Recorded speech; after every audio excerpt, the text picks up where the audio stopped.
Abangan nyo kami. Darating na October 18 sa second leg ng Alus PH Inter-School Basketball.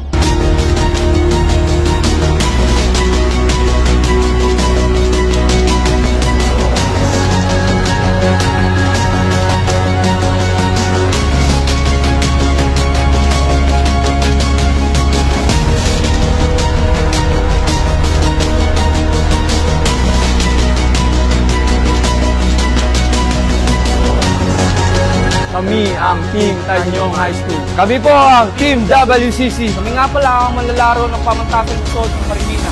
Bakbakan na! Bakbakan na! Tara, bakbakan na! Bakbakan na!